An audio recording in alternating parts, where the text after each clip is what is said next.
الحمد لله الذي هدانا لهذا وما كنا لنهتدي لولا أن هدانا الله وأشهد أن لا إله إلا الله وحده لا شريك له وأشهد أن سيدنا ونبينا ومولانا محمدا عبده ورسوله أما بعد فأعوذ بالله من الشيطان الرجيم إنا نحن نزلنا الذكر وإنا له لحافظون وقال تعالى وقال الرسول يا رب إن قوم اتخذوا هذا القرآن مهجورا صدق الله مولانا العظيم وقال نبينا صلى الله عليه وسلم لا حسد إلا في اثنتين رجل آتاه الله مالا فسلطه على هلكته ورجل آتاه الله القرآن فهو يقوم به آناء الليل وآناء النهار أو كما قال صلى الله عليه وسلم. بزرگان ملت، عزیز نوجوان دوستوں اور بھائیوں،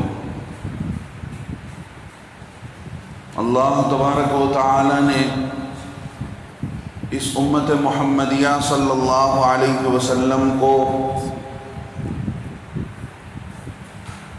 حضرت محمد رسول اللہ صلی اللہ علیہ وسلم کے واسطے سے جو نعمت، جو انعام، جو کتاب نازل فرمایا ہے، اس کی مثال دنیا کے اندر کہیں نظر نہیں آتی ہے. جیسے آپ صلی اللہ علیہ وسلم کی طرح کوئی رسول اور نبی نہیں بھیجے گئے، ایسے ہی آپ صلی اللہ علیہ وسلم کو جو امت دی گئی ہے، ایسی امت، ایسے لوگ کسی نبی کو نہیں دے گئے.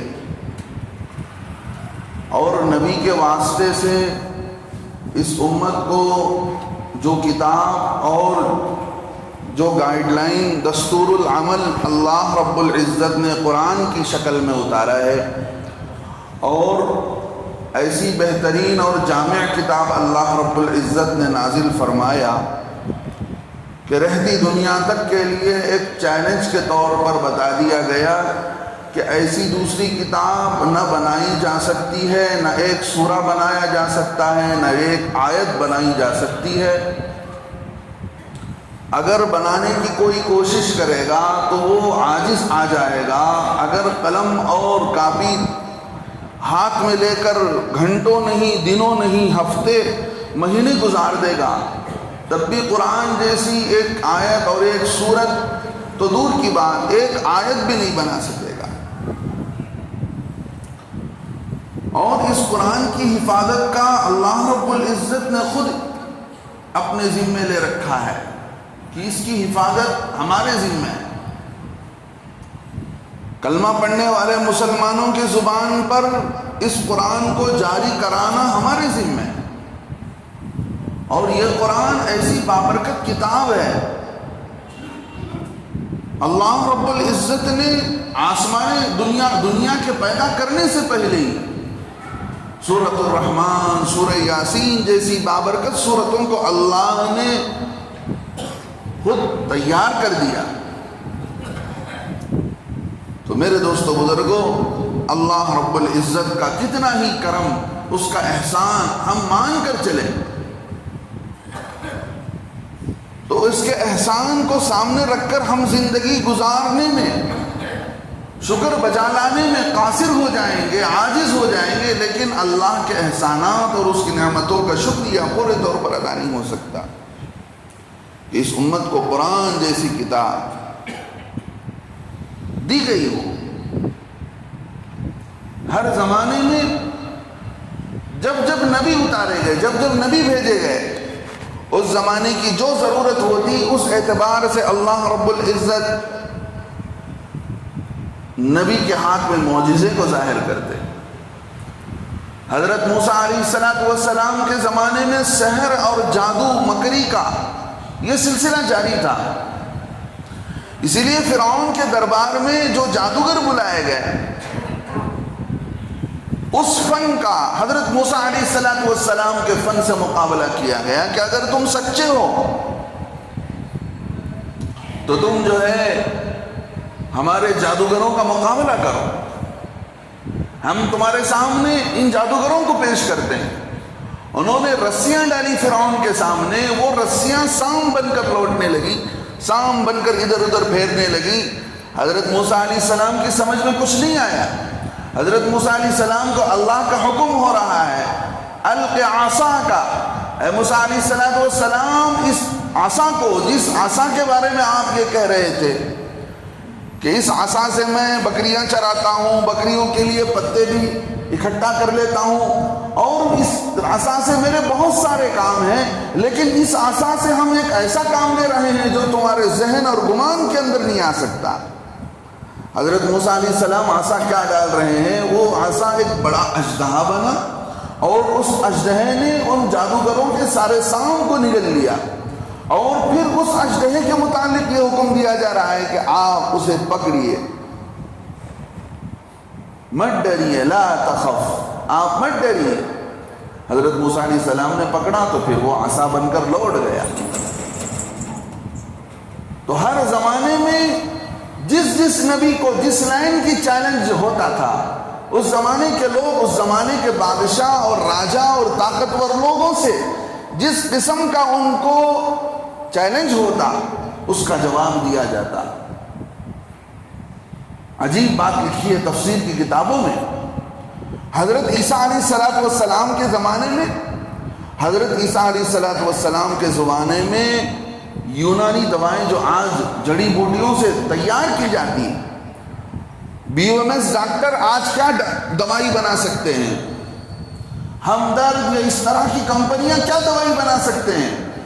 انہوں نے ایک ایسی گولی بنا کر رکھی تھی اس زمانے کے اندر، ایک سوکھی سی گولی جس کو ہم کھاتے ہیں، چھوٹی چھوٹی سی گولیاں، اس طرح کی بڑی سی گولی بنا رکھی تھی۔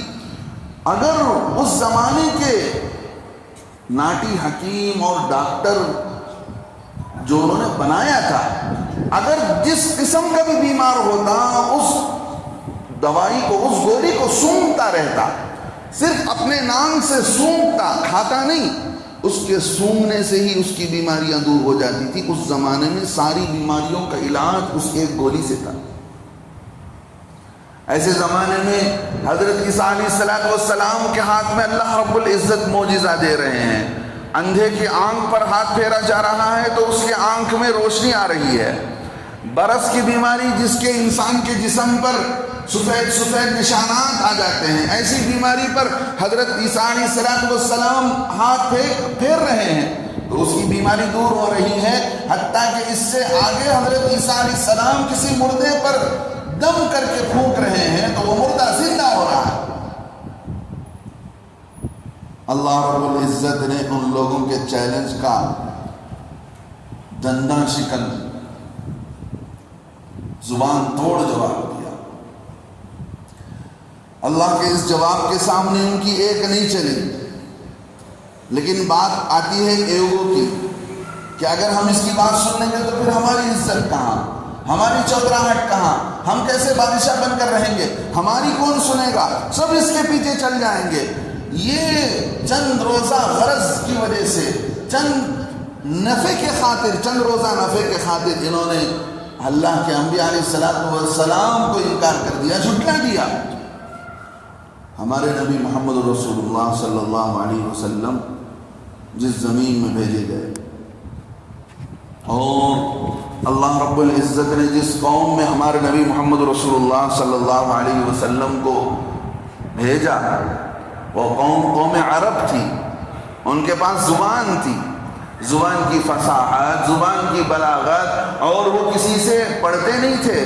ان کی گھٹی میں جیسا بچہ اپنی مادری زبان سیکھ کر آتا ہے، ماں کی گود سے کھیلتے کھیلتے وہ عربی سیکھ لیتا تھا اور فصیح اور بلیغ باتیں کہا کرتا تھا اور اشعار بنا لیا کرتا تھا۔ یمن کے اندر ایک بادشاہ، اس کو اپنے بیٹے پر شک ہو گیا کہ یہ میرا بیٹا نہیں ہے، یہاں رک کر ایک بات کہوں، اس سے پہلے میں نے بھی کہا تھا، عرب اصل میں یمنی تھے، یمن اصل میں عربیوں کا علاقہ تھا، بازو میں سعودیہ پڑتا ہے۔ پہلے تو یہ ہوتا تھا کہ جو علاقے عرب بولے جاتے تھے وہ سارے کے سارے جزیرۃ العرب کہلاتے تھے۔ بعد میں دشمنوں نے ایک دوسرے کو آپس میں لڑایا، کوئی حصہ بحرین بنا، کوئی قطر بنا، کوئی کویت بنا، کوئی سعودیہ بنا، کوئی جو ہے یمن بنا، ورنہ تو پہلے سارے کے سارے اللہ کے نبی صلی اللہ علیہ وسلم نے اس زمانے میں فرمایا تھا، اخرج الیہود والنصارى من جزیرۃ العرب، لوگوں عرب کی زمین سے یہود و نصارہ کو نکال باہر کرو۔ تو اس زمانے میں جزیرۃ العرب کا مطلب یہی تھا کہ لوگ جو عربی بولنے والے علاقے تھے سارے ایک سمجھے جاتے تھے، کوئی بارڈر نہیں، کوئی ادھر سے ادھر آنے کے لیے کوئی ویزا نہیں، کوئی پاسپورٹ نہیں۔ یہ دشمنوں نے بیچ میں دیواری کھڑے کر دی، زبان کی، رنگ و نسل کی اور جو ہے علاقائیت کی جو دیواریں ہوتی ہیں، عصبیت جن کو کہا جاتا ہے۔ اللہ کے نبی صلی اللہ علیہ وسلم کے آنے سے پہلے یمن کے بادشاہ کو اپنے بیٹے پر شک ہوا، اپنے ایک سپاہی کو بلا کر کہا کہ دیکھو دور جانا کسی پہاڑی کے چھاؤں میں اس میرے بیٹے کے گلا گھونٹ کر آ جانا، مجھے اپنے اس بیٹے پر شک ہو رہا ہے کہ اتنا بڑا ہو گیا لیکن زبان سے ایک عربی کا شعر اس نے نہیں کہا۔ آپ اندازہ کر سکتے ہیں، آپ اندازہ کر سکتے ہیں کہ بچہ ماں کے گود میں کھیلتے ہوئے گھر کے ماحول کے اندر عربی کی بول چال ایسے ہوا کرتی تھی، عربی زبان کے بارے میں ایسے وہ حساس ہوا کرتے تھے، ایسا بہترین ماحول تھا عربی زبان کو لے کر کہ بچہ منہ کھول کر بچپن میں کوئی شعر نہیں پڑھ رہا ہے، باپ کو اپنے بچے کی نسل پر شک ہو رہا ہے۔ سپاہی لے گیا بچے کو، پہاڑ کے دامن میں خنجر نکالا تو اس نے کہا کیا کر رہے ہو؟ تو اس نے کہا کہ تم پر باپ کو شک ہو رہا ہے کہ تم اس کی نسل سے نہیں ہو، اس لیے کہ تم نے اتنے بڑے ہو کر ایک شعر نہیں کہا۔ ارے باپ رے! اس نے کہا، اتنے بہترین اشعار پڑھنے شروع کیے، قفا، ارے ٹھہر جا۔ پھر اس کے بعد اس نے لمبے اشعار پڑھے، اتنے اشعار پڑھے اس کے اندر عربی کی فصاحت، عربی گرامر کو پورا لحاظ کر کے عربی کی فصاحت اور بلاغت، اور جس موقع پر جو بات کہنی چاہیے اور جس موقع پر لوگوں کو خوش کرنا چاہیے، غم کے اشعار کیا ہوتے ہیں اور سامنے والے کو خوش کرنے کے اشعار کیا ہوتے ہیں، اتنے لمبے اشعار پڑھے۔ بادشاہ کے پاس وہ لے گیا، تم کہتے ہو اس کو اشعار نہیں آتے؟ اس نے تو ایسے اشعار پڑھے ہیں جو عرب کی ڈکشنری کے اندر نظر نہیں آتے۔ ایسی زبان کی مہارت، بچے بچے کی زبان پر عربی بولی جا رہی ہے۔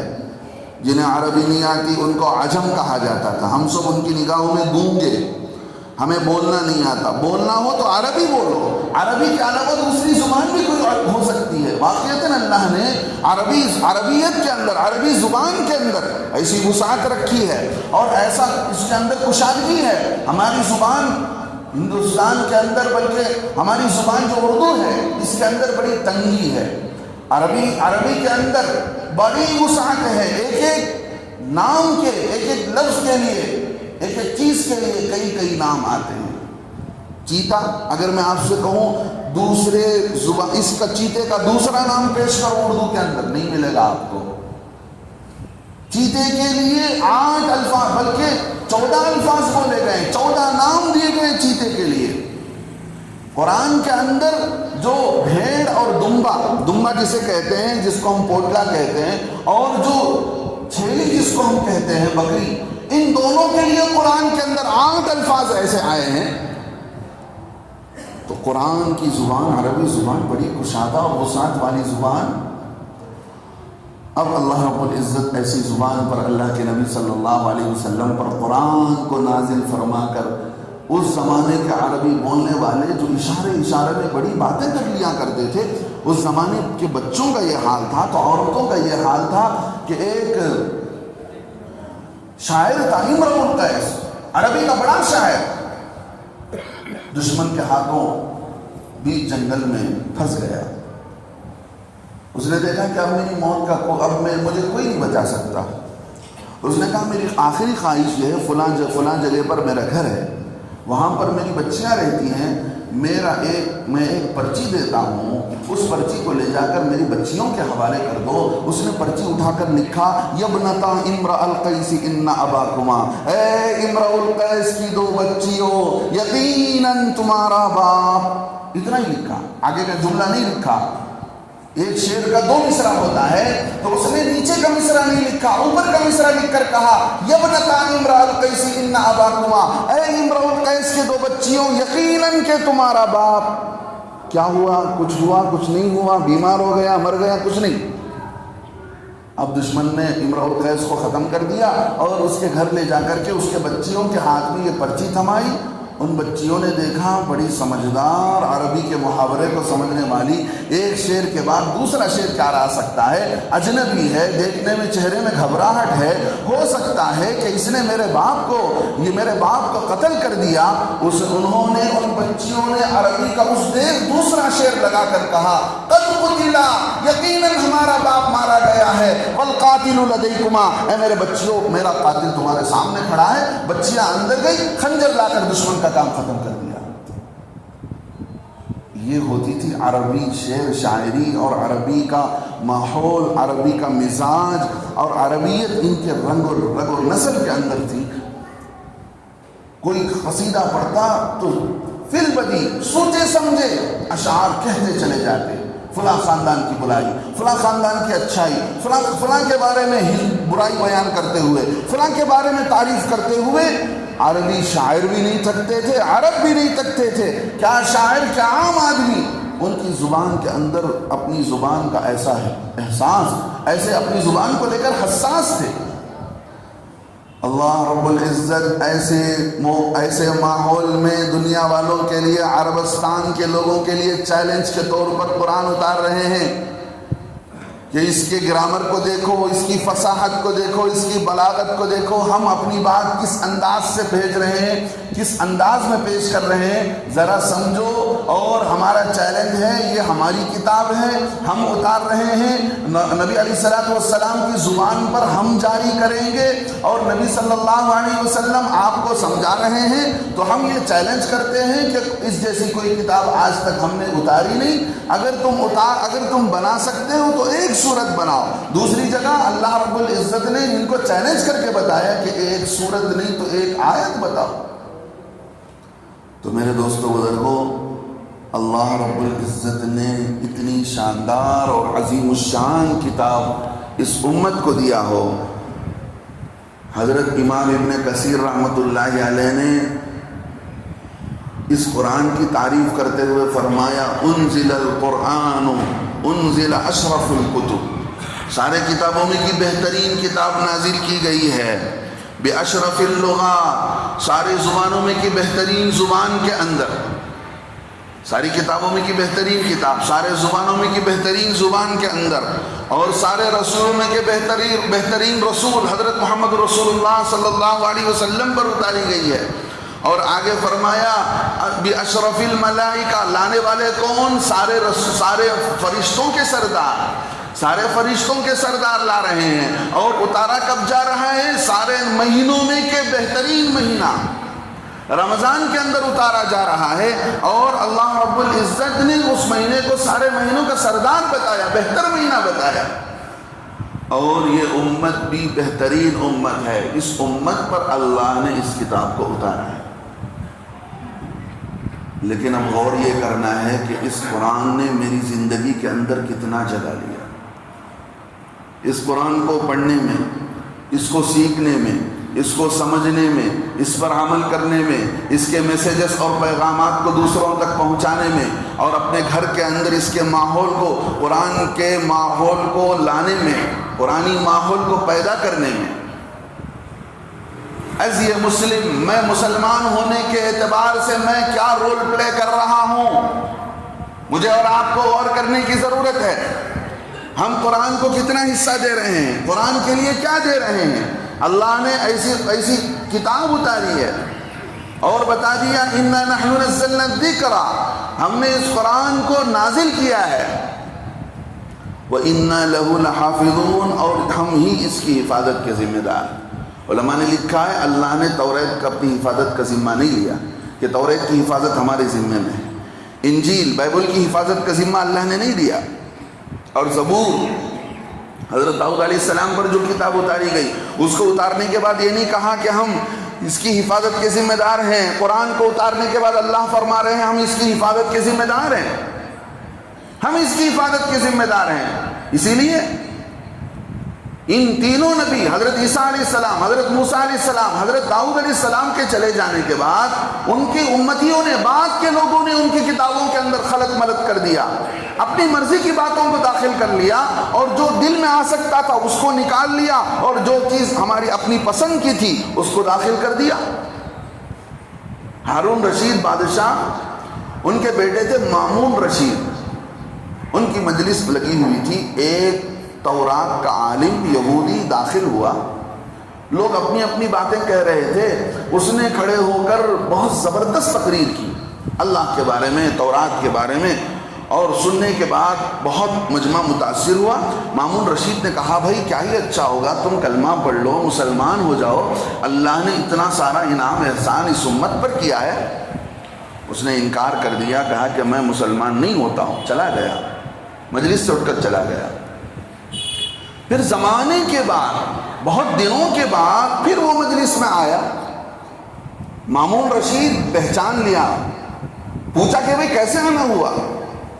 تو اس نے کہا کہ اب میں آیا ہوں مسلمان بننے کے بعد، میں مسلمان ہو کر آیا ہوں۔ پھر اس نے اپنا قصہ بیان کیا کہ میں خطاط ہوں، میرے ہاتھ میں لکھنے کا فن ہے، میں لکھتا ہوں تو میری تحریر کو دیکھ کر لوگ تعجب میں پڑ جاتے ہیں۔ میں نے دوسری کتابوں کو اٹھایا، اس کتاب کے کچھ باتوں کو لیا، پھر اس کتاب کی کچھ باتوں کو لیا، دونوں کو جوائنٹ کر کے میں نے ایک لٹریچر بنایا۔ ایسے 20 لٹریچر بنائے اس کتاب کا اس کتاب کے ساتھ ملا کر کے۔ جب میری تحریر کو دیکھا، میری باتوں کو دیکھا، یہ باتیں اچھی ہیں، لوگوں نے اس کو خرید لیا۔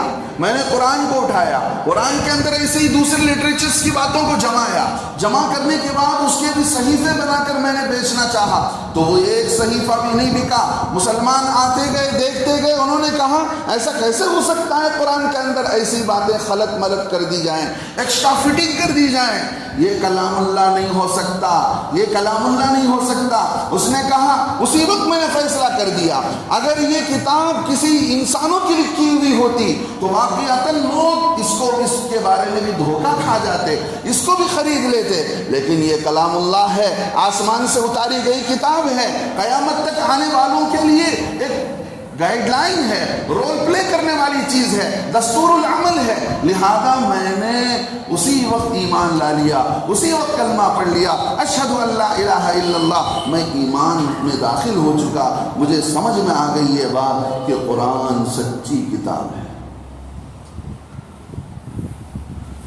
دہریے کمیونسٹ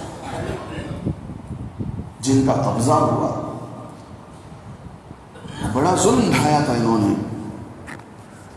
رشیا کے علاقے کے اندر ایک پورا خطہ آتا ہے، جیسے ہمارا ایشیا ہے ایسے ہی رشیا کے کئی کنٹریز ہیں۔ ان ظالموں کے ہاتھ میں اللہ نے مسلمانوں کے علاقے آزاد کرائے، تاجکستان، ترکمنستان، کرغزستان، اس طرح کے کئی سارے علاقے ہیں، بخارا اور سمرقند، جہاں امام بخاری، امام مسلم جیسے بڑے بڑے اللہ والے پیدا ہوئے۔ دیکھیے میرے دوستوں، میں ایک بات کہنا چاہتا ہوں یہاں رک کر، اللہ کی کسی کے ساتھ رشتہ داری اور برادری نہیں ہے۔ دنیا کے اندر ایک عرب عالم نے مجھ سے اعتراف کیا، میں نے جب ان لوگوں کو سراہا، اس نے کہا دیکھو جتنی دین کی خدمت، اللہ کے دین کی خدمت عربیوں نے اتنا نہیں کیا جتنا عجمیوں نے کیا۔ عربیوں سے وہ دین کی خدمت اللہ نے نہیں لیا جتنا غیر عربیوں سے لیا۔ ہماری زبان میں قرآن، ہماری زبان میں حدیث، لیکن ہماری قوم ناقدری ہوئی اپنی زبان پر۔ آج بھی ان کے اندر ایک غرور ہے، چونکہ عربوں سے اٹھنا بیٹھنا ہوا ہے ہمارا، آج بھی ان کی زبان کے اندر ایک غرور ہے کہ نبی ہمارے، زبان ہماری، قرآن ہماری زبان کی۔ بلدی محبت الرحی، بڑے بڑے بورڈز لگا دیے گئے ہیں سعودیہ کے اندر کہ میرا شہر تو ایسا ہے جہاں پر حضرت جبرائیل اترا کرتے تھے، انبیاء علیہ السلام کی بستی تو ہماری ہے۔ یہ غرور ان کے اندر آج بھی ہے، تو اس وجہ سے وہ محروم کر دیے گئے۔ اس عرب نے کہا کہ اللہ نے اس زمین کو قبول کیا، اللہ نے عجمیوں سے جتنا کام لیا، غیر عربیوں سے دین کی خدمت خدمت جتنی لی اللہ نے اتنی خدمت عربوں سے نہیں لی. پھر آگے چل کر وہ جو علاقہ تھا رشیا کا جہاں کمیونسٹ رہا کرتے تھے، کسی اللہ کو نہیں مانتے، کسی کتاب کو نہیں مانتے، جب ان کی میجارٹی ہوئی، ان کی حکومت بنی، تو کمیونسٹ کا جو بڑا تھا، لیڈر تھا، اس نے مصر کے جمال عبد الناصر اس زمانے کے جو صدر تھے ان کو بلایا کہ آپ ایک مرتبہ آئیے. میں اس وقت کی بات کر رہا ہوں جب ہندوستان سے تبلیغی جماعت پہنچی.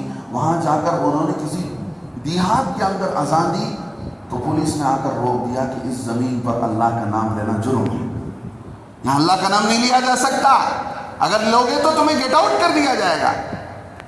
ایسے وقت میں دہریہ یہ کمیونسٹ میجورٹی کی یہ گورنمنٹ بلا رہی ہے، ریفر کر رہی ہے جمال عبد الناصر مصر کے پریزیڈنٹ کو. وہ آئے تو ساتھ ساتھ اس زمانے کے جو بڑے مشہور قاری تھے، آج بہت لوگ دنیا ان کو جانتی ہے، شیخ عبد الباسط عبد الصمد، بہت ان کے قرآن کو اللہ نے ایسی ان کی زبان کے اندر چاشنی رکھی تھی، مٹھاس رکھا تھا. ان کو لے کر گئے. پروگرام شروع ہونے سے پہلے انہوں نے کہا کہ بھئی دیکھو ایسا کرتے ہیں کہ یہ ہمارا قاری ہے، قرآن بہترین پڑھتے ہیں، ان سے مجلس کا آغاز کیا جائے. انہوں نے بیٹھ کر قرآن کیا شروع کیا. جو دہریے قرآن کو کیا مانتے، کسی اللہ کے وجود کو ہی نہیں تسلیم کرتے تھے، وہ یہ کہتے تھے کہ ہم آٹومیٹکلی پیدا ہوئے ہیں، ہم جب وقت آئے گا ہمارا آٹومیٹکلی مر کر چلے جائیں گے. ایسے دہریے اللہ کے منکر.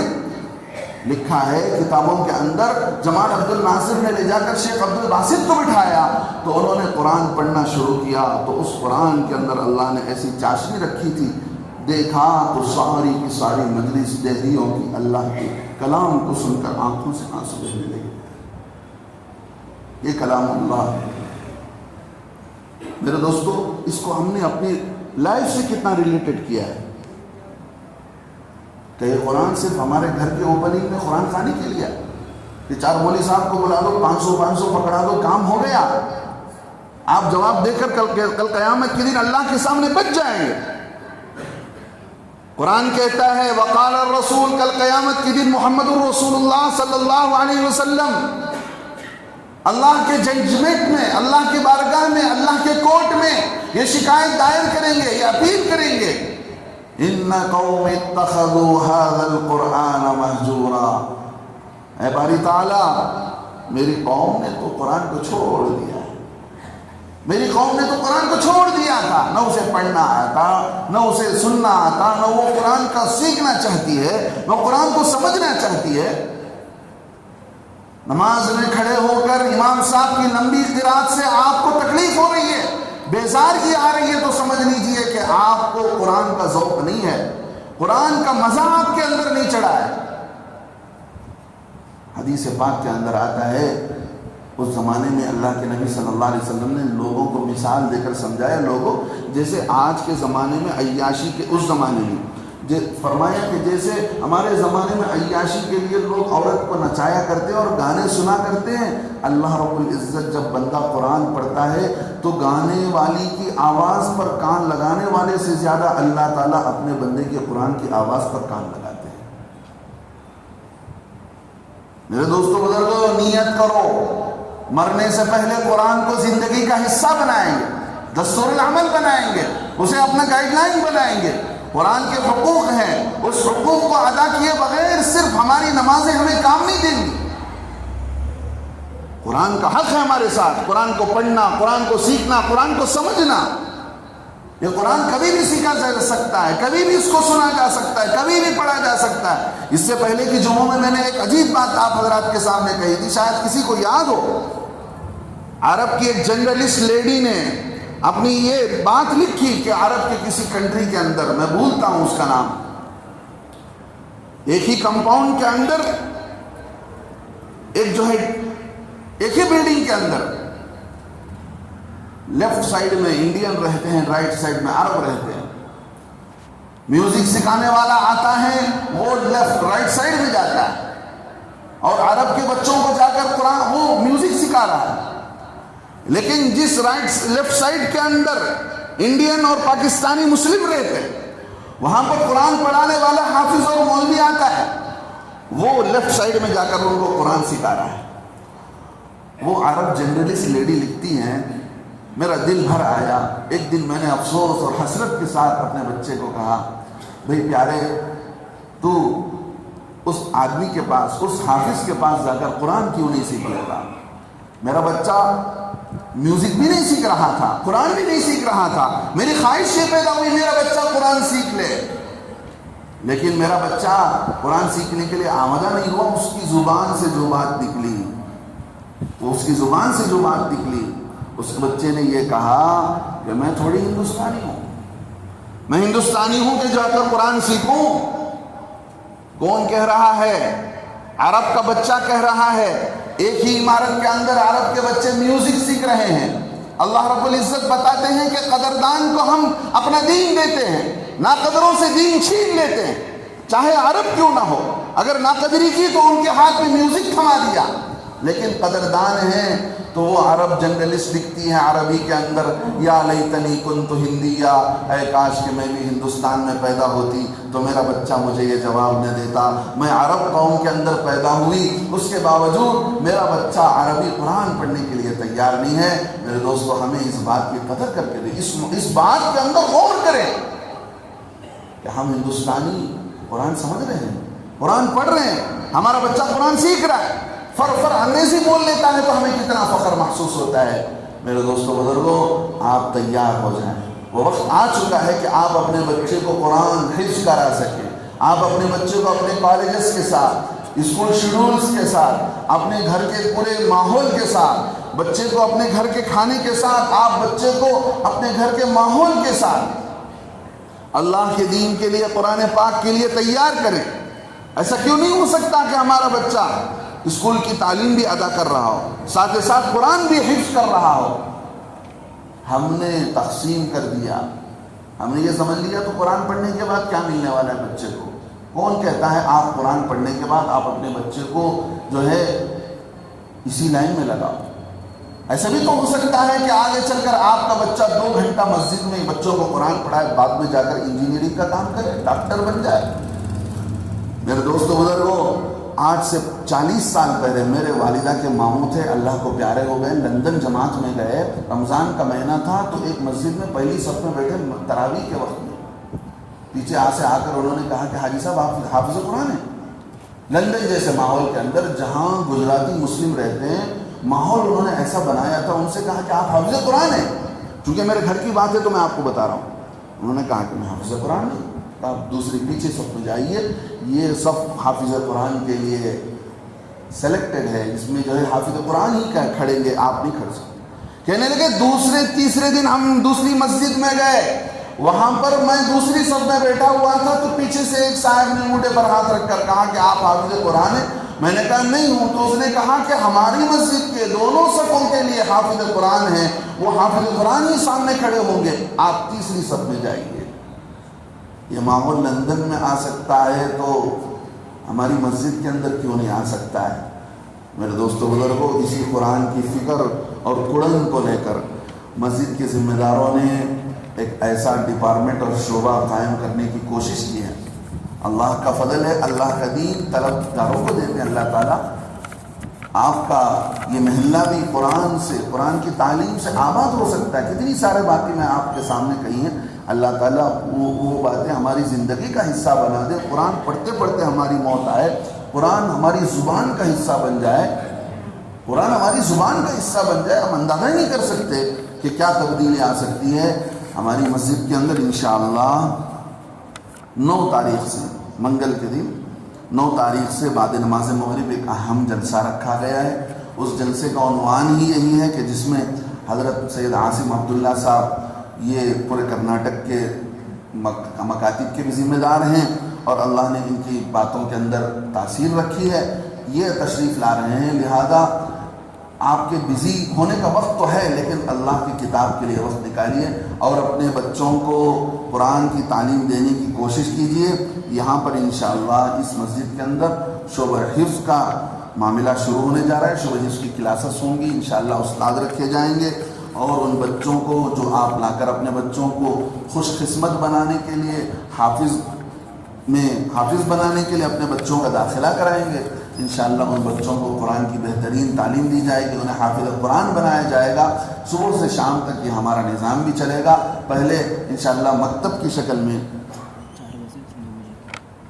4 بجے سے شام کے 4 بجے سے اور رات کے 9 بجے تک پہلے ایک ترتیب شروع کی جا رہی ہے، لہذا اس میں اپنے بچوں کو زیادہ سے زیادہ داخل کرانے کی کوشش کریں اور اس سلسلے میں ہمارے امام صاحب سے رجوع کریں۔ اللہ سے دعا ہے اللہ تعالی ہمیں قرآن کو اپنی زندگی کا دستور اور قرآن کو اپنی زندگی کا امام بنا کر زندگی گزارنے کی اللہ توفیق میسر فرمائے۔ جب دنیا سے جانے کا وقت آئے اللہ ہماری زبان پر قرآن کو اور کلمے کو جاری فرمائے۔ آمین وآخر دعوانا الحمدللہ رب العالمین۔